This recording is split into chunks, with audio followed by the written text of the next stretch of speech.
Well, I'm here at my local Thumper's Patch and we're gonna make some butternut squash soup. Let's see what kind of produce they have. Okay, we're gonna grab some garlic here. Does anyone even know what these things are? Yeah, really?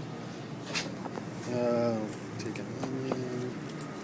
And way over here in the corner that nobody goes to is the butternut squash. So I'm gonna do some carrots and things too. Alright. Here's your butternut squash ready for prep. And after that you just cut it down the center, cut the ends off and core out those few seeds with an ice cream scoop. Cut that into chunks about this size and then drop it into a larger bowl. I've got my cut carrots there and I'm ready to add my onions.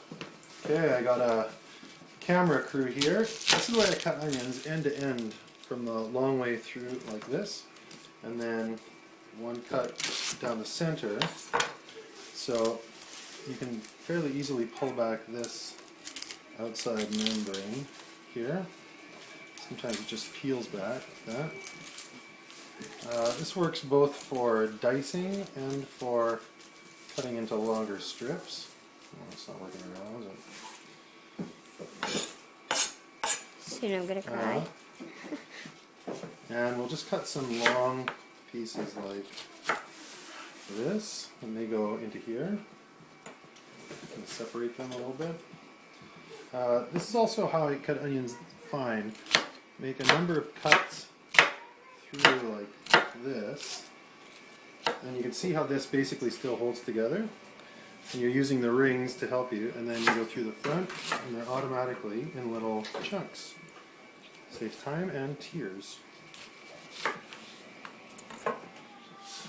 Alright, I'm gonna just pour some olive oil on top of these, and then make sure they're all nice and covered. And give them a toss. These big steel bowls are helpful. And then, oops, just pull onto there. Dropped a few, I'll have to wash those up. Okay. Uh-oh. And then just flip these over so that the skins sit down on the ground. Okay. So this is roasted garlic, which is one of the greatest possible flavors I can think of. Cut the top off like that, off a bulb, and then pour a little olive oil, wrap it up in tin foil, and then you can see I've just set it alongside the rest of the pan here at 400, about 45 minutes, and then after 45 minutes you just peel the skin off the bottom of that squash. So that cream's in there now, along with the chicken stock and the vegetables. Just want to let that simmer for a while. And I didn't have quite enough cream, so I was looking for an alternative, and I also want to add a little bit of sweetness, which is why we brought the Rogers Golden. And then I thought, you know what? It's going to be my secret ingredient. Plus, it has a little bit of that nutmeggy spice, so don't tell anyone.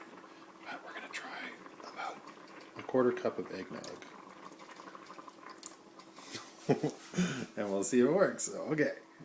And this is another important ingredient. This is the roasted garlic. So I just cut the top off, like you saw before, and then wrapped it in foil and threw it on the same baking sheet for the same amount of time. And you can watch as it just becomes like paste.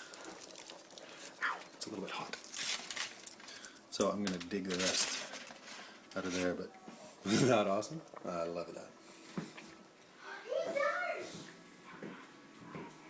Here's the blender that everything gets mixed up in, and you can't believe what an unsightly thing turns into this beautiful, swirly, silky, smooth soup. So that may be a strange looking soup if that's not the kind of soup you're used to, but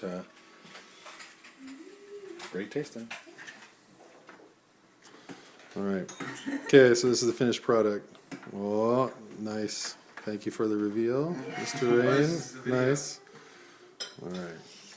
Okay, so what's the secret ingredient? Any guesses? Peanut butter. Potatoes. Yams. Yams. Phoebes? Smarties. What is it? Eggnog. Oh, yes. I need to ask more. I can. You love eggnog. I do love eggnog. I love eggnog. Well done, Phoebe.